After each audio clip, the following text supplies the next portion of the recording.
Colin Montgomery. Colin Montgomery is what happens when consistency meets a glass ceiling. For nearly a decade, he ruled Europe like it was a private kingdom. 8 Order of Merit titles, 7 in a row, an era of dominance that looked unstoppable. But when the spotlight turned to the majors, the walls started closing in. He didn't crumble, he just couldn't close. His swing was textbook, his accuracy surgical, his temper volcanic. On the European tour, he was untouchable. In America, he was a curiosity that couldn't finish the job. He came closest at the 1994 US Open, pushing Ernie Els to an 18-hole playoff. Then again in 1995 at the PGA Championship, and again in 1997 and 2006 at the US Open. If you're enjoying this video already, why not take a moment to like this video and subscribe to our channel Golf Explainer, where we bring you the most exciting analysis from the world of golf.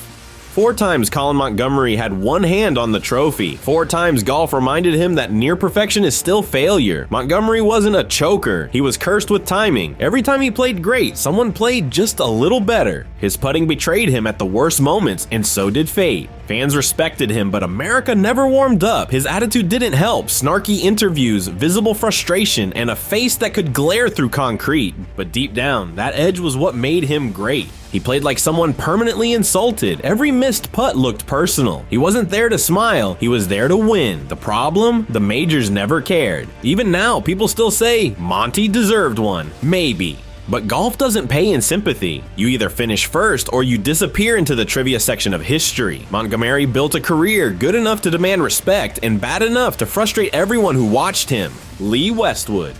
Lee Westwood was the blueprint for a complete player. Power off the tee, control with irons, experience under pressure.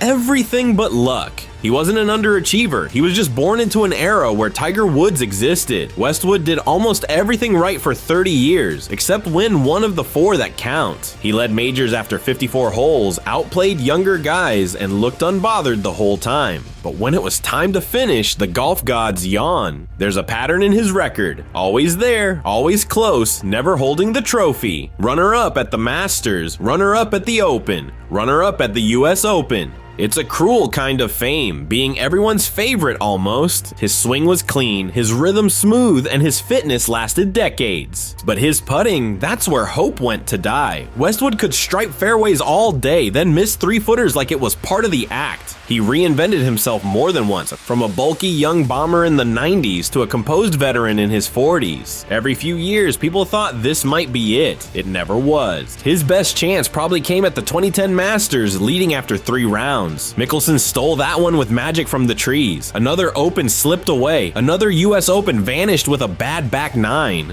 Still, Westwood aged better than most. While others faded, he stayed relevant. World number 1 at 37, still competitive at 48. No major, no problem. At least outwardly, he learned to look content, maybe even amused by the whole thing. The guy's career earnings are ridiculous, his consistency unmatched, but there's an emptiness to it. You can't play 2 decades at that level and not feel the hole where the majors should be. Westwood became golf's quiet tragedy, the man who made the game look easy until it actually mattered. 3. Luke Donald. Luke Donald looked like the future once. World number 1, back-to-back money titles in the US and Europe, and a short game that could humiliate anyone. He wasn't flashy, just surgical. If golf rewarded precision over distance, he'd have been a legend. But modern golf stopped caring about finesse. Luke Donald arrived right before the sport turned into a power contest, and his style aged like a flip phone. His peak was 2011-2012, the last years where pure control still mattered. He didn't bomb drives, he painted fairways, he didn't overpower par 5s, he dissected them.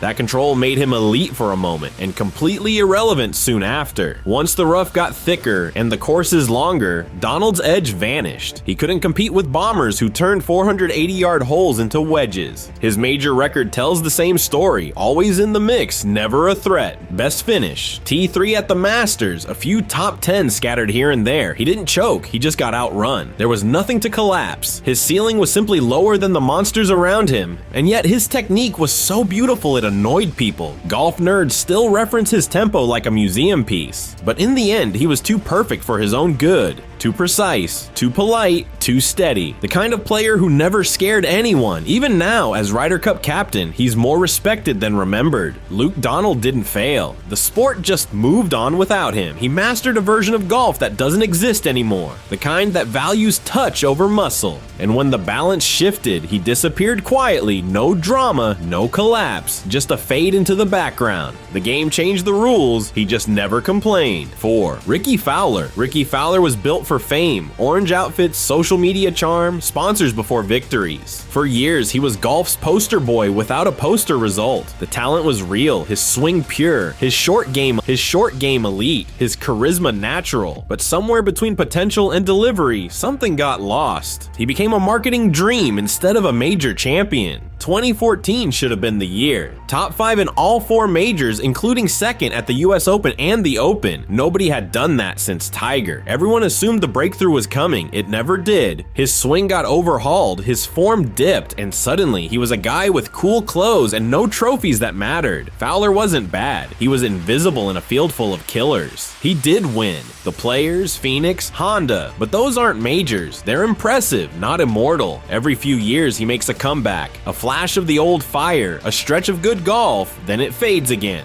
Ricky always had the tools, but maybe never the edge. Too nice, too calm, too marketable for a sport that rewards obsession. The public loved him anyway. Fans still cheer for him like he's due any moment now. But time's running out. He's 36, and the new generation grew up watching him miss his window. There's a sadness to it. Not tragic, just wasteful. Fowler had everything. Talent, endorsements, support, likability, and he's still a footnote next to guys he once outplayed. Golf doesn't hand out trophies for being popular, and Ricky, for all his polish, never became what his image promised. He's not forgotten, not mocked, just filed under almost. 5. Steve Stricker.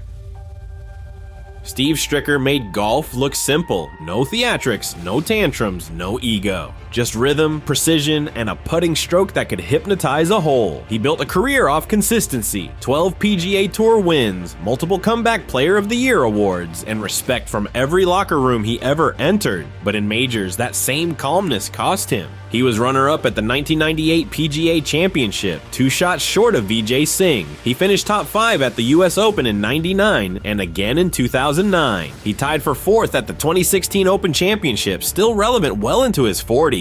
The man was always near the summit, never at the flag. Stricker's swing was about control, not power. His discipline was his curse. He refused to force shots that majors demanded. He played safe when golf demanded recklessness. His game aged beautifully, but his trophy case never grew a spine. He dominated the Champions Tour later, winning senior majors like it was nothing.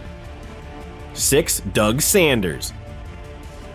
Doug Sanders had everything you need to be unforgettable, except luck. Known as the peacock of the fairways, he dressed like golf was a fashion show and swung like he didn't care who was watching. His confidence was legendary. His misses became folklore. The one that killed him came at St. Andrews, 1970. He had a 3-foot putt to win the Open. He looked up, twitched, missed. Jack Nicklaus beat him the next day in a playoff. The clip still plays every time the word choke gets mentioned in golf documentaries. He had 20 PGA Tour wins, top 5 finishes in all 4 majors, and 4 runner-ups, but no majors. He played in the shadow of Jack Nicklaus, Arnold Palmer, and Gary Player, 3 men who ate majors for breakfast. In that era, almost was invisible. Sanders once said that missed putt replayed in his head every night for years. He wasn't exaggerating. That one stroke defined his career more than all his wins combined. 7. Harry Cooper.